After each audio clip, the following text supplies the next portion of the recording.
आप सभी का मेरे YouTube चैनल में स्वागत है। आज हम एनसीईआरटी क्लास 10 मैथ सॉल्यूशन का जो पहला चैप्टर है रियल नंबर यानी वास्तविक संख्या की जो प्रश्नावली 1.3 है उसके प्रश्नों को डिस्कस करेंगे।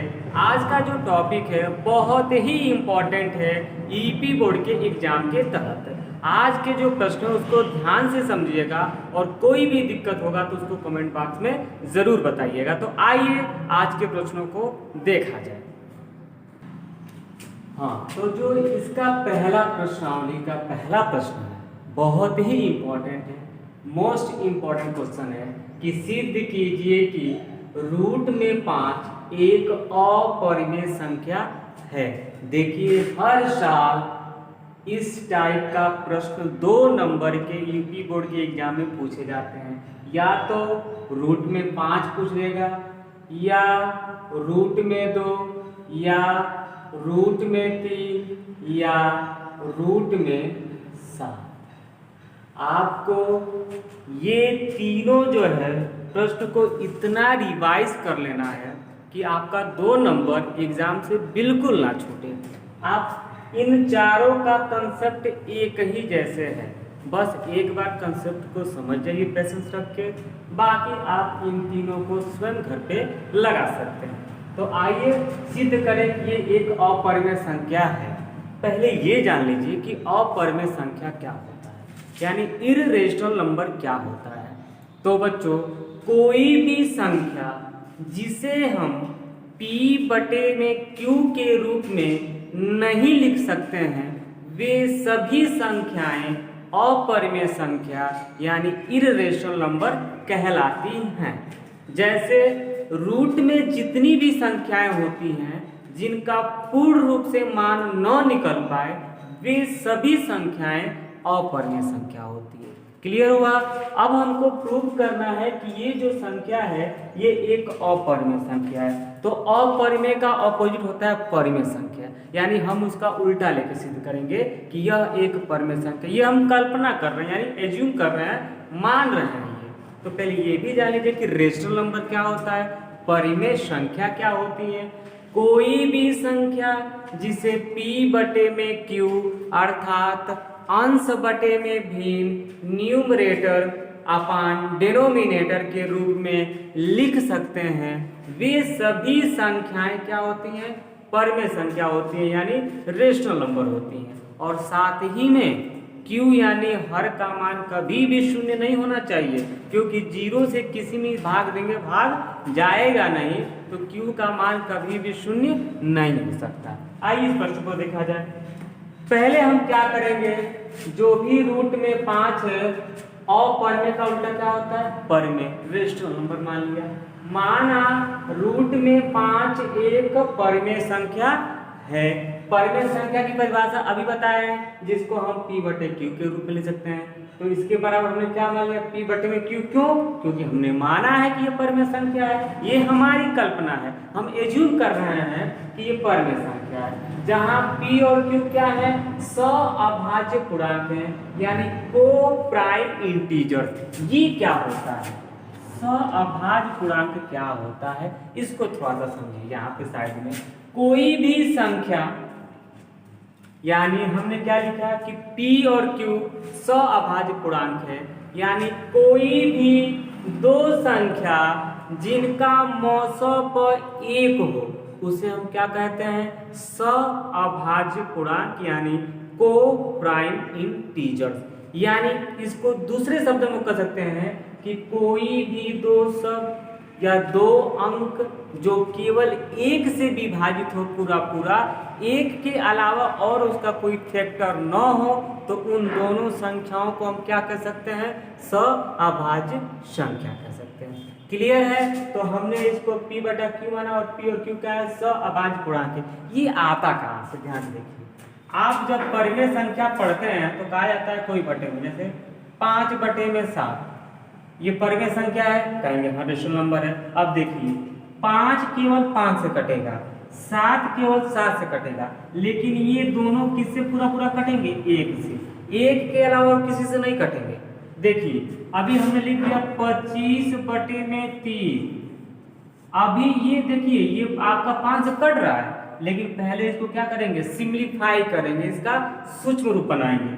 जैसे 5 पचे 25, 5 छके 30। अब देखिए कितना आ गया, 5/6। ये इसका क्या हो गया, एकदम सूक्ष्मतम लघु रूप मिल गया हमको। अब देखिए 5 और 6 है, ये दोनों संख्या केवल 1 से कटेंगी और किसी से भी नहीं कटेंगी। यानी आपने इन दोनों से क्या समझा कि कोई भी प्राइम नंबर, कोई भी जो परिमेय संख्या होता है, जो रेशनल नंबर होता है, वो दोनों ही संख्या केवल 1 से पूरा पूरा कटती हैं और किसी से नहीं कटती। इसी चीज को हमने यहाँ पे समझाया है कि जब इसको हमने p/q माना है तो p और q क्या है, सअभाज्य पूर्णांक, मतलब p और q केवल 1 से कटेंगे, अगर 1 के अलावा किसी और से भी कट जाते हैं तो वो परिमेय संख्या नहीं होंगे। अब देखिए जब भी रूट को हटाना हो तो उसका तरीका क्या है, तो उसका आप वर्गमूल कर दीजिए, स्क्वायर कर दीजिए। तो आप क्या किए, समीकरण 1 के दोनों पक्षों का क्या कर दिया, हमने वर्ग कर दिया। वर्ग मतलब होता है स्क्वायर करना, तो हमने इसका भी स्क्वायर कर दिया, इसका भी स्क्वायर कर दिया। अब देखिए ये 2 से ये करने क्या हो जाएगी, कट गए, क्या बचा आपके पास, केवल 5 बचा। ये जो स्क्वायर है दोनों का बनेगा, p के पावर भी 2 होगा, q के पावर भी क्या होगा, 2 होगा। अब देखिए हमने क्या किया, क्रॉस मल्टीप्लाई यानी तिर्यक गुणा कर दिया। q को भेज दिया 5 के स्थान पे और 5 को भेज दिया हमने q के स्थान पे। ये हो जाएगा q² बराबर p² बटे में कितना हो जाएगा, 5 हो जाएगा। यहाँ हमने देखिए ये एक जो है गणित में प्रमेय है, जब आप क्लास स्टार्ट हो जाएंगे तो आपको ये पूरा कंसेप्ट बताया जाएगा। अभी केवल प्रश्न पे फोकस कीजिए आप। यहाँ प्रमेय है कि अगर कोई भी संख्या, क्या लिखे हैं, p², अगर p² 5 से विभाजित है, यानी 5 से पूरा पूरा कट जाती है, तो ये p भी इससे पूरा पूरा क्या हो जाएगी, कट जाएगी। इसको थोड़ा सा समझिए, आइए इसको हम थोड़ा समझाते हैं आपको, फिर इसको देखिएगा आपको। जैसे हमने कोई संख्या p बराबर मान लिया 100, ये हमने एज्यूम कर दिया, मान लिया आपको समझाने के लिए कि p बराबर हमने क्या लिया 100। जब हम इसका स्क्वायर करेंगे p² बराबर कितना हो जाएगा, तो 10 का स्क्वायर करेंगे तो आपको मिलेगा कितना, 100 मिलेगा आपको। अब देखिए ये बातें क्या सिखलाती हैं, ये कह रहा है कि अगर p² 5 से विभाजित है, यानी यह संख्या 100 अगर ये 5 से पूरा पूरा कट जाती है, देखिए कट रहा है, तो ये जो p है, p मतलब ये जो मूल नंबर है, यानी मूल संख्या क्या है, 10 है, ये 10 भी 5 से पूरा पूरा क्या हो जाएगा, आपका कट जाएगा। यही चीज को यहाँ पे लिखा गया है कि अगर p² 5 से विभाजित है तो p भी 5 से क्या होगा, विभाजित होगा। क्लियर है। अब एक चीज यहाँ समझिए, यहाँ समझना ये है आपको कि देखिए हम जब 5 से भाग दिए 100 में तो हमको भागफल मिला है 20, जब हम 5 से भाग दिए 10 में तो हमको भागफल मिला है 2।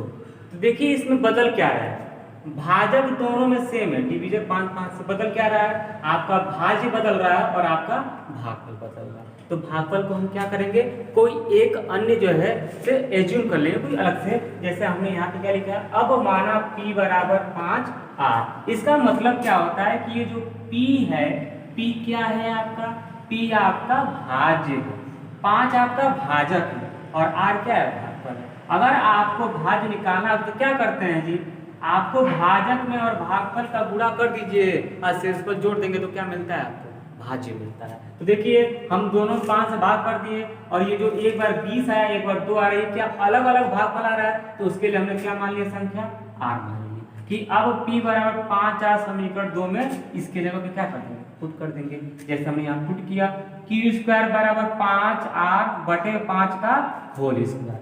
क्लियर है आप सभी को। अब देखिए इसके आगे कैसे लगाएंगे,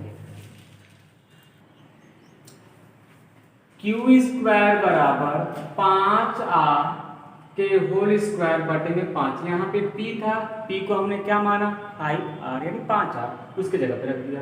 अब इसका स्क्वायर करेंगे तो 5 का वर्ग 25, r का r² अब बटे में 5 से करेंगे कितने टाइम, 5 बार में, तो आपको बचा q² बराबर 5r²। अब हमने क्या किया, देखिए यहाँ पे गुणा है और गुणे वाले टर्म को अगर दूसरे पक्ष में लेके जाते तो भाग पड़ता है, तो इधर जब आए तो ये क्या हो गया, क्यू में 5 से भाग पड़ गया। फिर वही वाला स्टेप जो अभी इससे पहले पी वाला समझे कि क्यू स्क्वायर 5 से विभाजित है ना, तो क्यू भी 5 से क्या है, विभाजित होगा। ठीक है, जब विभाजित होगा तो आपने समझा कि P भी 5 से पूरा पूरा कट रहा है और Q भी 5 से पूरा पूरा कट रहा है, और अभी ऊपर हमने लिखा है कि P और Q क्या है, सअभाज्यपूर्णांक, यानी P और Q दोनों केवल 1 से कटने चाहिए, लेकिन कट किससे रहे हैं, दोनों 5 से कट रहे हैं। तो जब ये 5 से कटेंगे ना जी, तो ये परमेय संख्या नहीं होगा, क्योंकि देखो परमेय संख्या तो हम एज्यूम किए थे, कल्पना किए थे, वो हमारा क्या हो गया, कल्पना गलत हो गया कि ये परमेय संख्या नहीं है। और जब ये परमेय संख्या नहीं होगा